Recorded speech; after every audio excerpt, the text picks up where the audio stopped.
On today's show, Trae Young has a surprise injury. The Hawks begin their NBA Cup run in Boston on Tuesday, and we answer your mailbag questions. All that and more coming up.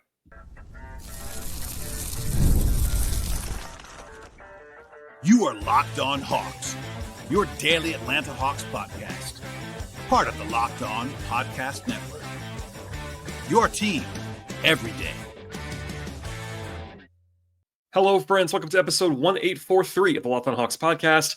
I am your host, Brad Rowland, coming to you on a Monday evening into Tuesday here in mid-November, and today's show is brought to you by the folks at FanDuel Sportsbook. Get a big return right now at FanDuel Sportsbook. If you're a new customer, place a $5 bet, and then it started with $150 in terms of dollars in bonus bets if you win that first $5 bet. The place to go is FanDuel.com to get started. I also want to tell you at the top of the podcast to make us your first listen each and every day here at Locked On Hawks. Please subscribe to the podcast anywhere you find your podcasts. That includes Apple and Spotify. And we're also on YouTube. Please like this video as you are watching it on that platform and tell your friends about the show today. I appreciate everybody being here on the podcast. And I was going to say this for the very end of the show, but there's plenty to discuss on this episode. We'll have your mailbag questions later on. We'll have some NBA Cup business. But the Hawks injury report came out on Monday evening in its usual time, and that kind of necessitated that I lead the show with a reaction to that. That was a surprise, to say the least. So on the injury front for the Hawks, Trey Young was ruled out for a game on Tuesday in Boston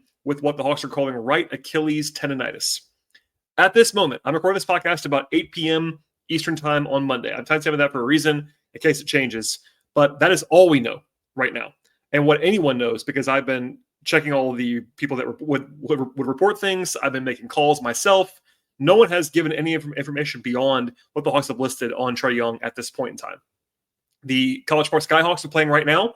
A home game. Landry Fields is there. I've seen pictures of that, et cetera, et cetera. I'm watching the game in between recording this podcast.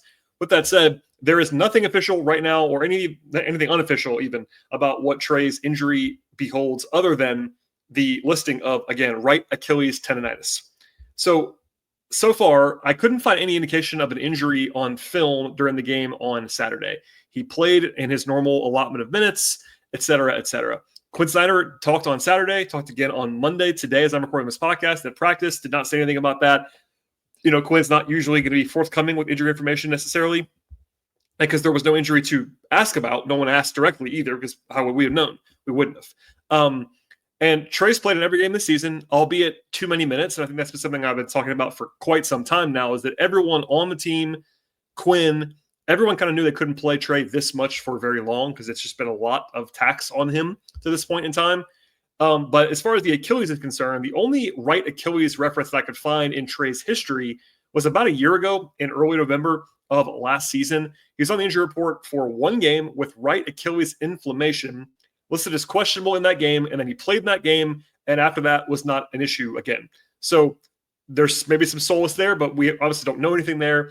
In short, I just don't know if this is precautionary, which it could be, to be sure, or if they're being careful in a game. They're going to be kind of, playing as big underdogs in on Tuesday. I already got a lot of people in my mentions kind of like, well, if there was ever a game for the Hawks to punt, this is the one. Yes, I would agree with you on that, but what we just don't know yet whether it's actually a legitimate something to be worried about. It could be soreness. Like, guys play through injuries all the time that we'd never even hear about on the injury report because they're not like threatened to missing the game. That happens in the NBA a lot. So we don't know if this is a real issue or not. We just don't. What we do know is that he's ruled out for Tuesday, and it was not like a questionable before the game situation. He was ruled out a day ahead of time, usually kind of an alarm bell. So it's also an NBA Cup game. So that brings some more scrutiny from the league. They're going to have to explain to the league that Trey Young is not playing, their best player by far. So they did list a real injury. Like, they did not go with anything like injury management. That would be, let's say, scrutinized by the NBA if that were to happen in this kind of NBA Cup setting. But needless to say, it would be very, very dire for the Hawks if he couldn't play for a while. I said that even at full health over the summer, I've said more than once that, like, the one thing the Hawks couldn't really afford this season was an injury to Trey for very long. While the Trey Young and DeJounte Murray partnership did not work really at all over 2 seasons, what they did have in Murray was a guy who could sort of soak up usage. Murray was comfortable going out there and bombing away and being the guy and carrying a huge workload when Trey was out. It wasn't always efficient, but he could do it.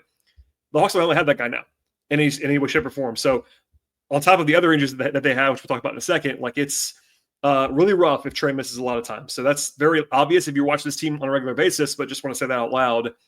And when it comes to Tuesday's game, it is obviously all hands on deck. Still no Bogey or Kobe Buffkin or Beat Krejci. So basically 4 of the top 5 ball handlers coming into the season for the Hawks are out in this game on Tuesday. It's cluster injury. That's definitely, they've had a lot of injuries in general, but it's worse and more magnified when they're at the same position, which has happened so far for Atlanta. Going into Tuesday's game, Keaton Wallace, a two-way player, is the only guy on the roster that's really a point guard. He's been playing regularly behind Trae and sometimes with Trae, but they have struggled badly to initiate the offense whenever Trae sits on the bench with Keaton the lead guard. Keaton's weakness is that he's not really a dynamic creator necessarily. He can get to a step back jumper. He's a good defender. Like, I like Keaton a lot. He's not like an every down point guard necessarily. You might see Dyson Daniels as the nominal point guard when Keaton is off the floor in this game. I'm not sure they're going to play Keaton 35 minutes. Maybe they will, but maybe some Dyson in that role. Jalen Johnson, of course, has been kind of acting like as the primary option a lot of the time when Trae sits on the bench. That'll be the case in this game as well. Even someone like DeAndre Hunter is still out in this game. He's not a creator, but as a guy who can take some shots, for example. Like, they don't have a lot of shot creation going into this game, to say the least. So they're going to be down a lot of bodies on the injury report right now. No one's questionable, and you got 6 guys out, plus you got Seth Lundy, and Seth Lundy's hurt in addition to being in the G League. That's a 7th guy out. That leaves you with 11 players, and that includes a couple of guys in the G League that are playing tonight for College Park, Mo Gay and Don Barlow. So, yeah, a lot of uncertainty, to say the least. So from there, Hunter did return to practice on Monday, which is a good sign. He's not going to play, though, on Tuesday. I described this in more detail over the weekend. I encourage you to listen to that podcast on Saturday night into Sunday. Now, Hunter is out for personal family reasons after his daughter was born 2 months premature. That was reported by Lauren Williams of the AJC first. I confirmed that after the fact. They expect Hunter to be back pretty soon, but I said on the show on Saturday I wasn't sure it was going to be Tuesday, and it's not going to be based on the injury report right now. He's going to miss the game. So we'll see if he plays on Friday when the Hawks play again. So in zooming back out a little bit, that's the 5-alarm fire portion of the early update and why I did this first instead of last on the show. Trae's injury is definitely the lead story right now. If it's an injury, if it's a real injury, that's going to be a huge, huge thing. But this is the first of 4 NBA Cup games for the Hawks in group play. Also the most difficult of the 4 on paper, even before the Trae Young injury, because they're playing on the road against the defending champions in the Celtics. They're in a group with Boston, Cleveland, Washington, and Chicago for the NBA Cup. You probably have to go 3-1 realistically to have a chance to get to the quarterfinals. Only the top 8 in the league advance to the quarters. And unfortunately, point differential comes into play, so you can't really afford a blowout loss. Even if you go 3-1, that loss kind of has to be competitive. And then, of course, the quarterfinals are at team arenas, and then the semifinals and the finals are in Las Vegas about a month from now, maybe 5-6 weeks from now in T-Mobile Arena in Vegas. As for the game preview aspect here, beyond the Trae injury, of course, Boston is excellent. Once again, they're 9-2 with a plus 10.7 net rating. They're excellent there. They bomb away from 3, as we saw a couple of, week plus ago, when the first meeting between these two teams. They're also elite in ball security. The first game did not go very well. It was competitive for a while. The Hawks actually led 44-41 after about 16 minutes of action, and then they just weren't stopping them at any point, and then they stopped scoring, and that ended up being a blowout loss. Boston hit 14 threes in the first half of that game, and it was basically DOA from there. Also, Trae had the worst game of the year for him in that spot, and he actually left the game early with injury as well, couldn't breathe, had a rib issue, et cetera, et cetera.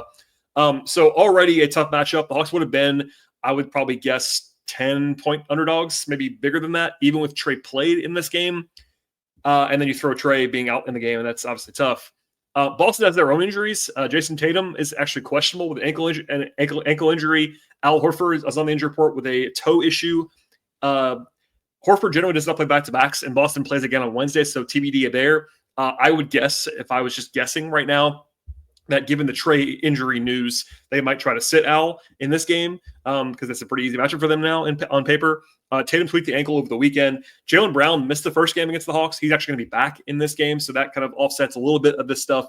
And Porzingis is still out for Boston. So I could do a full preview on this. It's kind of hard to do right now without Trae, but in short, Boston is great on both sides of the floor. They bomb away. They play a very difficult style to defend, no matter what team you are, basically.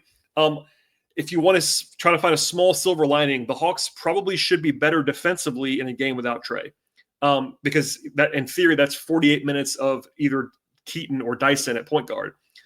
And that's been the theory for a long time. The Hawks, when Trae has missed a game, a one-off, they've actually done pretty well for a couple of years now. Because you can get it kind of, it's the Ewing field, the Ewing theory, whatever you want to say. You fill it in a little bit. Guys play up in a short period of time. You play a bit better defense, kind of grind it out a little bit. That's a good theory, except the Hawks don't have the depth to do that. So yes, they have those guys, but they're also going to have to play more of Garrison Matthews and or David Roddy, and that leads to defensive issues being given back. So yeah, right now at FanDuel Sportsbook, our friends over there, the Hawks are 15.5-point underdogs a day ahead of time. That could be actually going up if Tatum and Horford end up playing in the game.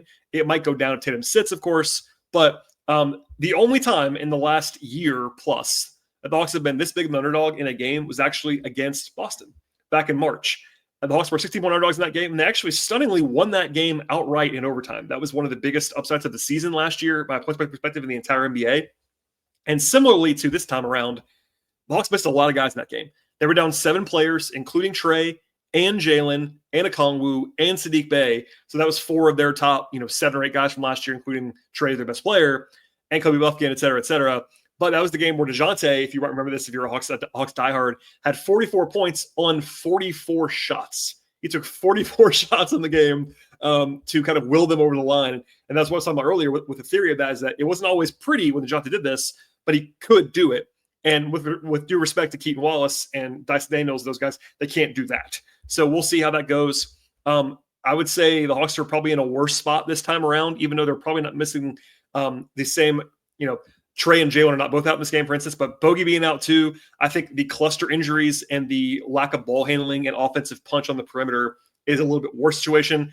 But if Tatum and Horford don't play, maybe that's nullified a little bit. Long story short, the Hawks are obviously going to be big underdogs in this game. It's never impossible you can win a game in the NBA, ever. These are all professional basketball players. I always stress that on both sides, whether you're a big underdog or a big favorite. It is more volatile than people tend to think that it is in the NBA in a one-off game.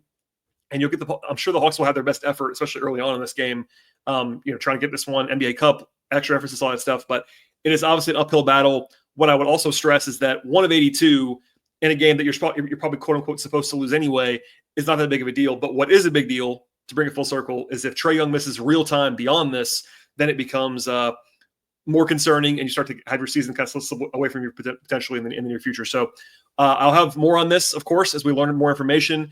Perhaps something has changed. If you're listening to this podcast on Tuesday and we got more information, that might happen. And again, it's about 8:15 Eastern as I'm recording this podcast on Monday night. But that's what we know right now. And Trey's out for Tuesday and TBD after that. All right, so we'll have more coming up on the podcast, including some analysis, I would say, of the first 11 games of the season, your mailbag questions on the podcast as well. And it's going to be pretty interesting moving forward. But anyway, stay tuned for a second. We'll come back after a word from our partners. Today's show is sponsored by Mint Mobile. With big wireless providers, what you see is never what you get. Somewhere between the store and your first month's bill, the price you thought you were paying magically happens to skyrocket. With Mint Mobile, you'll never actually have to worry about having the gotchas ever again. And when they actually tell you Mint Mobile, that's $15 a month. If you purchase a 3-month plan, they actually mean $15 a month for that plan. None of the complicated bills or on the silly fees or upcharges. It's all plain for you at Mint Mobile. And they are here to rescue you from premium wireless plans starting with $15 a month. $15 a month. All plans come with high-speed data, unlimited talk and text delivered on the nation's largest 5G network. Use your phone with any Mint Mobile plan and bring your phone number as well, along with your existing contacts.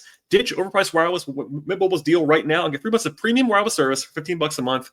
To get this new customer offer and your new 3-month premium wireless plan, $15 a month, go to mintmobile.com/lockedonnba. That's mintmobile.com/lockedonnba. Cut your wireless bill $15 a month at mintmobile.com/lockedonnba. $45 upfront payment required, equivalent to $15 a month. New customers on first 3-month plan only. Speed slower above 40 gigabytes on unlimited plan. Additional taxes, fees, and restrictions apply. See Mint Mobile for details.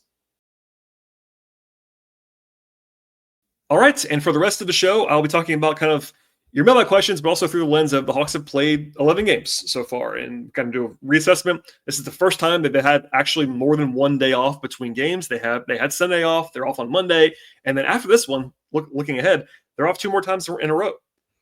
Actual rest for the Hawks. Crazy. So they played 11 games. When they finished their 11th game on Saturday, they were only one of 2 teams in the league to have played 11 games in the first 19 days of the season. And they didn't actually play the first day of the season. So they played 11 games in 18 days and had a league high 3 back-to-backs, all of which included travel.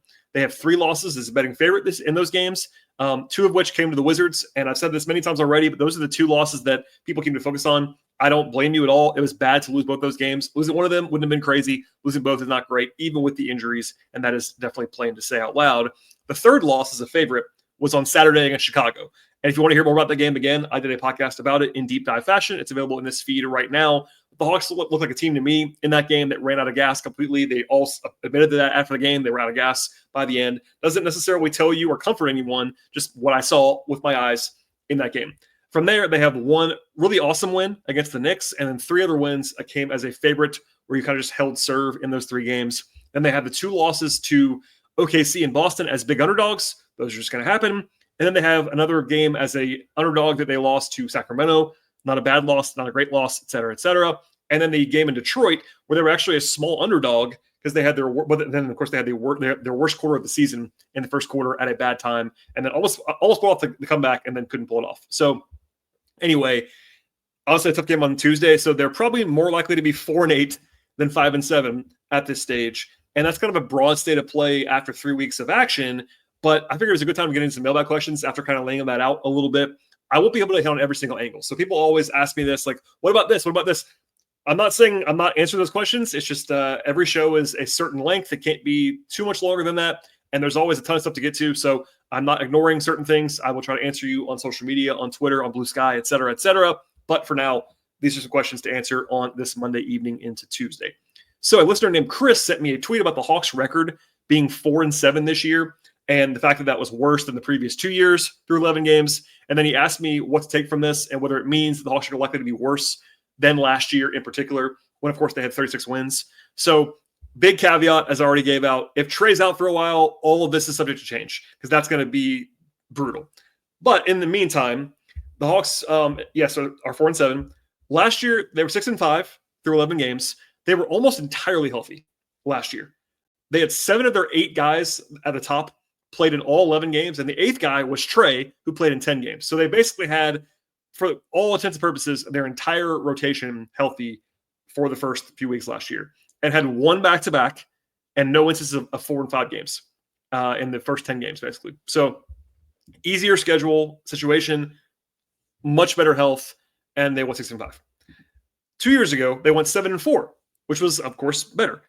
Similar story there. There was 1 injury. Bogey was out in that period of time, but still 9 of their top 10 guys played in at least 10 of the first 11 games 2 years ago. So they were much, much healthier. And again, 1 back-to-back instead of 3, and a very easy schedule as well. They still have to win the games, of course, but in important context, they had 2. They did have 2 bad losses in there. They lost to Charlotte and Utah at home, but easier schedule and all that. So number one, I would encourage you to not really compare any of that. Like, the schedule is always different. I wouldn't be hung up on who has which team won more games the first 11 games. And coming into the year, I did say, like, I thought the Hawks were going to win more games than last year. Pending Trae injury update, I would still say that I still believe that. But it wasn't like they were going to win 15 games more. I picked them for 42 wins before the season, and they had 36 last year. So that's important context. And they did spend the summer not really like pushing chips in. They actually made a future-facing trade to send DeJounte out and get a young player in Dyson and 2 draft picks. They didn't like push their money in. So anyway, it's not like a crazy situation, but I will say, and I've said this before, it's a frustrating start. And I would say a lot of it, not all of it, a lot of it can be explained by the injuries and the cluster injuries. And yes, you cannot lose to Washington twice in a row. I've said it 10 times. I'll say it one more time right now. That's the only time this season where I think the Hawks have done anything that I think is like hard to explain, is losing to Washington twice in a row, even with the injuries. The Detroit game, you were underdog. You played 1 terrible quarter and you lost. On Saturday against Chicago, you ran out of gas. You played 1 terrible quarter. It was the 4th quarter that time around and you lost. Those are not great results. Would it have been better to go 1-1? Yes. But the only thing that I would say is just like completely inexplicable is losing twice to Washington. There you go, 4-7 versus 5-6, et cetera, et cetera. I have more coming up when it comes to questions and answers. I'll answer one more quickly now that I will probably get into a little bit more and sort of inadvertently later on in the podcast. A question from Isaiah, who says, plainly, what's up with the defense? Is it actually going to be better this year, like you said, or is it going to be in the bottom 5 again? This is an excuse to kind of share some audio with you. So Quinn was asked over the weekend about three-point defense by me, actually. Basically, and that's only one part of it, but it's been the single biggest issue for the Hawks so far defensively is that they're allowing too many threes and teams are making them at a high level. So here's that question and answer to Quinn, and then I'll follow that up with a little bit more information. I know you talked about it a little bit before, but your three-point defense has been, by the numbers, not great this year. I wonder how you square that with how you've played, if that makes sense, as far as volume and accuracy allowed and all those things. Yeah, I've said this a lot, that the stat sheet should probably look different than it does. I don't know why that hasn't been adjusted over like 50 years, because we talk about effective field goal percentage, but they don't print it. So maybe you can figure that one out. But the other thing, and this is the reason I bring it up, is because teams have shot the ball. We've given up some threes, but and we'd like to not give up as many. But a lot of the threes that we're giving up are contested high quadrant threes. I get upset when we give up a three and we don't contest. With what we're trying to do defensively, it's a process, and we've prioritized the paint, and we've been pretty good at keeping people off the rim. So if you can guard the rim and you can guard the three-point line, you become a really good defense. And for us, that means our rotations have to be more crisp. We have to work on our habits in those situations, because it's one thing to be in 2 rotations. It's a whole other thing to be in a third. And we broke down last night in the early part of the game. So it's just something we got to keep working on. And fingers crossed that some of the averages will revert to the mean.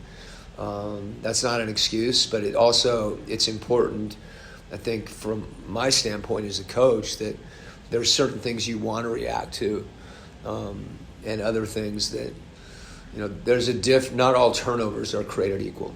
You could step on someone's foot and fall down and travel. That's very different than throwing an errant pass. So that's not the best analogy, but I'm really conscious of what type of threes we're giving up and whether we're making them hard, and we can do better. All right, and since then, the Hawks have now allowed opponents to actually take too many threes, I would say. That's been a theme all season long. They're actually taking about 40% of their shots. That's a lot. Also, teams are shooting 40% on above the big threes against the Hawks. That is not going to continue. That's a crazy, unsustainable number, but still, they're making a lot of threes against them. The attempts are the bigger issue. That's all I will say. You heard Quinn's explanation there. Not a ton of detail, but a real answer, I would say. And what he did get into there, the Hawks are trying to cut off the rim, and they have been able to do that, to back him up. So they've only allowed opponents to take 32% of their shots at the rim this year. That's a good number. Now, it's not a crazy elite one, but it's a good one, and it's a big improvement. Last year, it was 37% of their shots. The year before that, 38% of their shots. They may not seem like much, but the Hawks were 29th in the NBA in preventing shots at the rim in the last 2 seasons. And this year, they're above average. So that's not a small thing. So if you can keep that going and also stop allowing as many threes, that's where you want to be defensively. And to answer the question, yes, I believe that they're going to be better this year than they were last year. They're about where they were last year right now, even with like a clear, like disastrous context at the beginning of the season. So in theory, that's probably a good indicator. The combination of not having Kobe, Orvie, or Hunter, 3 of your better perimeter defenders, and teams shooting 40+% from 3 against you, which won't continue, and you're still kind of where you were last year, that means you're probably going to improve from last year. Dyson's a huge part of that, as we'll get into more in a second. Clint's been playing well defensively as well. I think just adding Dyson really helps you. It already has helped you, but it would help you even more if there was other guys out there that could play the same way that Dyson does. But long story short, my answer on this one is it's going to improve. It has It has not yet, but I think even underlying the numbers, it's already been better. The results have not been better. They've been kind of similar, but all the good indicators are that they're going to be better. The question is how much better, and a big part of that is getting guys back and not having to play without piling on, not having to play as much Garrison and especially as much David Roddy, because that's been that's been harmful to the defense so far. All right, more to come in a second on the questions and answers on this podcast. First, though, a word from our partners on the show. Today's show is brought to you by FanDuel Sportsbook. Get ready to tackle the NFL and NBA action this season at FanDuel. FanDuel is America's #1 sportsbook, and right now, if you're a new customer, bet $5 and get $150 in bonus bets if you win your first $5 bet at FanDuel. The sportsbook app there at FanDuel is really easy to use. Gives you everything that you need to place your bets all in one place, and they have all stuff you're looking for across the sports betting space, from over-unders to point spreads to money lines, player props, game props, future bets, same-game parlays, live betting, and so much more. And the app at FanDuel is safe. It's secure. They cover the entire range of sports as well. WNBA, of course. Talk about that all the time on the podcast. NFL, college football. They have baseball. They have WNBA. They have hockey. They have golf. They have tennis, soccer, auto racing, whether it's F1, NASCAR, etc. They have boxing, MMA, and so much more. And now it's awesome time to sign up with folks at FanDuel Sportsbook. And the place to go is FanDuel.com to get started with $150 in bonus bets when you win your first $5 bet. That's $150 in bonus bets at FanDuel.com when you win your first $5 bet at FanDuel. Never waste a hunch and make every moment more with FanDuel, official sport partner of the NFL. All right, I got in a little bit of this on the last answer I gave to the question about the defense from Isaiah, and it's a reasonable one, to be sure. I got another question that I actually forgot the name of the person who sent it to me, so my apologies. I cut that off. I'm just looking at this now. But about the depth, basically, of the Hawks. After I shared some social media numbers on Sunday about the Hawks so far, and this gives me an opportunity to kind of talk about what's happened so far for Atlanta and what's gone wrong and all that stuff. So basically, the obvious thing to some degree, I'm sure people that watch this will know this, but not necessarily to this extent. The Hawks have been essentially awful whenever Trae or Jalen is off the court this year. They've basically always staggered them out of necessity because without Bogey available, they kind of need Jalen's offense when Trae sits, et cetera, et cetera. But they have a minus 15.6 net rating when Jalen off the court this year. Now, part of that is that Jalen's good. Part of that is that they don't have really a backup four that's a real player right now. Hunter is going to be that, at least has been that. It was the plan. Then he's been hurt for the last 9. Now it's going to be 10 games in a row. And then, again, kindly and respectfully, the David Roddy minutes have been a disaster for the Hawks as a backup four. So they did finally go to Larry Nance as the backup four on Saturday. That didn't necessarily light the world on fire, but I think it's a better solution in the short term than Roddy has been. But long story short, they have been really, really, really bad with Jalen on the bench. And of course, the same story with Trae. So they have a minus 14.7 net rating with Trae on the bench this year, and that includes a offensive rating of 98.2. So for league average, by the way, it's like above 110. So that's really, really, really dire offense. And of course, it's been covered a lot by me and others for obvious reasons. It's been an issue for years and years and years. They just cannot initiate quality offense right now with Trae on the bench, especially without Bogey. And again, this is another thing that's tied directly to the injuries and the cluster injuries that the Hawks have had. Bogey is a fantastic offensive player. They've missed him so badly. The shooting, for one, but also the playmaking, the fact that he has to be guarded the way he does. He has the ball in his hands a decent amount. Bogey has been badly missed so far. People kind of almost forgotten about that. I think he was underrated the way how good he was last year. This year, he's been missed. Even Kobe, Buffkin, and Pete Krejci are not proven players yet, but they're both more talented offensively than Keaton Wallace. Vita is a pretty proven ball mover at this point in time. Kobe's a more, I would say, more comfortable in initiating actions, running pick and roll, better getting to the rim than Keaton is at this stage, and just more talented, I would say. So obviously a dip there of some kind going from those guys. The big loss, though, is Bogey, in my opinion. And even Hunter. Look, Hunter has some flaws, and he'll take some shots that I don't always love from the mid-range, but you can throw him the ball, and he'll get a shot up sometimes. And he'll take an extra three or a pull-up jump shot that again, I don't love, but it will get a shot to the rim.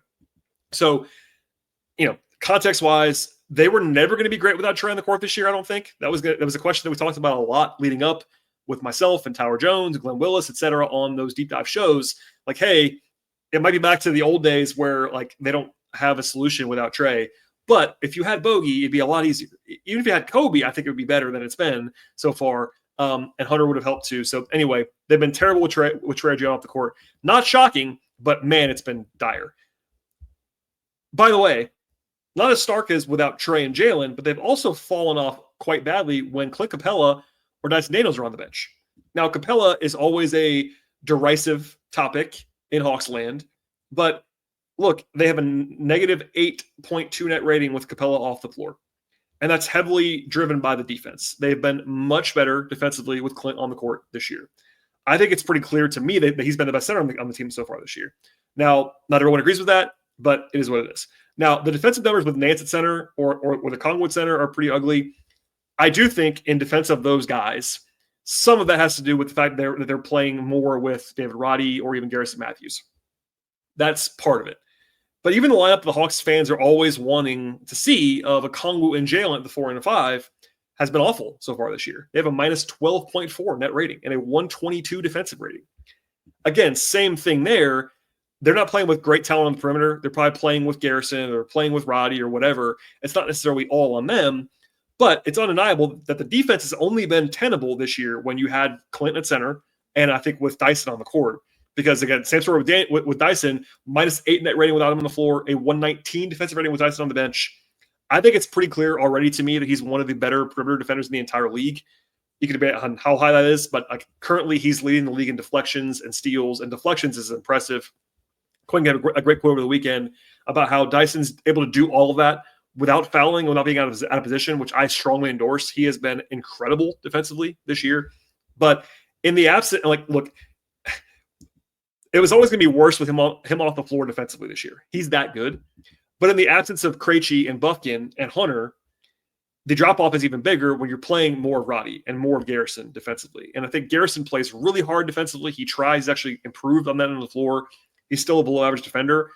He's a useful player. And then the Roddy minutes. And then, by the way, you're also playing more of Trae. And an extra 4 or 5 minutes of Trae tired on defense is going to hurt your defense. That's just the reality of the situation. So a lot of teams have drop-offs when their starters sit on the bench. That's not breaking news. But the significance of the drop-off this year for the Hawks so far is the issue.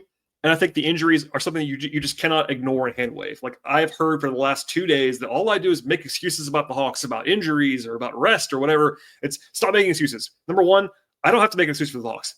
It gets me nothing at all. In fact, it probably gets me people yelling at me like that.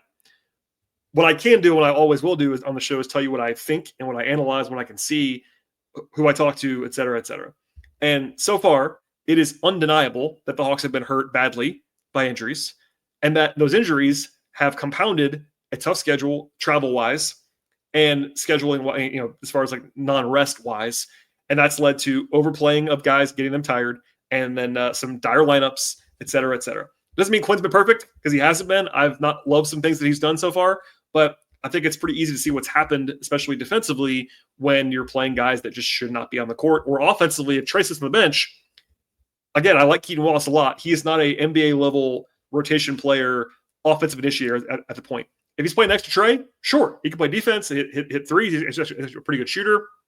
But if he's your primary ball handler, you're not going to be in great shape offensively. To end this on a positive note, as an example here of how the Hawks actually have some good indicators moving forward, they actually have a plus 10.7 net rating with Trae, Dyson, Jalen, and Clint on the court together this year. That's a 4-man lineup. Again, Trae, Dyson, Jalen, and Clint Capella. Those are the 4 guys who started opening night who have still been healthy this year. So Hunter's the other guy that started. Risa Shea is the 5th starter. Risa Shea is a rookie. He had some great moments. Of course, the breakout game they had with 33 points last week. He's still a rookie. But there are 4 guys that they started the season with, and I think, other than Bogey, we're going to be building on Bogey and Hunter, I would say, so 4 of their top 6. They are honestly the best, I think the best 4 guys that they have on the roster right now. And I'm sure people that don't like Capella will object to that. But I think if you ask me to say, all right, who are the best 4 players on the Hawks that are available right now without Bogey, I'd pick these 4 players. And they've been really, really good when those guys play together. And by the way, they've been good against starting competition. So they start together, which means, generally speaking, you're playing against the other team's best lineups, and they're winning them. That's a good sign. So when you get healthier anyway, you should be able to be in a better position. But the bench cratering has been so rough that it's led to poor overall results because they just cannot sustain anything without those guys on the court together. So, look, every single number I've given so far on this podcast, and that's going to be the end of the podcast, it's 11 games. They're all small sample sizes. Some of them are smaller than others, but they're all small samples. All of this is. But the combination of eye test and game flow and stats would, again, point to the fact that it's the biggest issue by far on this team so far this year has been the drop-off from the starters to the bench guys because, in theory, they're playing the third-string guys. The second-string guys, the second string kind of disappeared. Like, if you don't have Bogey, Hunter was a starter, but when Bogey, Hunter, Veet, and Kobe, that's 4 of their projected top 10 players on the team this year in rotation-wise coming into the season. Maybe 4 of the top 11. If you want to say maybe Veet was 11, okay, 4 of the top 11. And again, those are all clustered, which means you're playing guys that you don't want to play, et cetera, et cetera. All right. That's all I have on today's podcast. Hopefully that wasn't too downer of an episode, but it is what it is. That's where we are right now. And I still believe, and as I answered this earlier, the Hawks are in okay shape. As I'm recording this podcast on Monday night, they're only a game out of 4th in the Eastern Conference. If they were in the West, it would be tough sledding. I'm okay admitting that. But they're in the East. It's open. They can still accomplish all of their goals right now. The Trae injury is certainly one to hold your breath on, to be sure. If that is serious or even semi-serious, that's going to be a problem for Atlanta. I'm not going to get around, if we'll get that information. If it is not great, I will tell you it's not great and pivot time and all that stuff. But we'll hold your breath on that in the near future. If you're a new listener, you may not know this, but we do a show after every single game here on the Locked On Hawks podcast, and I'll have a show, win or lose, on Tuesday after the game in Boston. Also, in addition to that, I get questions about this all the time. If you're an audio listener of the show, you also get bonus content after every game as well from the Locked On Sports Postcast. That does not feature me, but it's on the feed. It's an extra show, nothing less from me whatsoever, just some extra content. It's labeled as such, so you will know what that is when it's in your podcast feed of choice. They have their own YouTube channel, but if you're on the audio feeds, that's what that show is. That's an extra show on game nights. And please subscribe to the podcast anywhere you find your podcasts, especially on Apple and Spotify, as well as YouTube. It would help the show a lot if you subscribed on audio and video so that you can help us twice across the board. Please leave 5-star ratings and reviews. Follow the show on Twitter/X at Locked On Hawks. Follow me there at BT Rowland. Also, I am on Blue Sky at BT Rowland if you enjoy that platform, or Threads or whatever. And I'm also, if you are looking for some non-podcast work, I cover the Hawks in written form and some extra audio content at patreon.com/BT Rowland. Thanks so much, everybody. I definitely appreciate it. Stay tuned. I'll have a show in about 30 hours, maybe even less than that at this point in time, and we'll see you next time.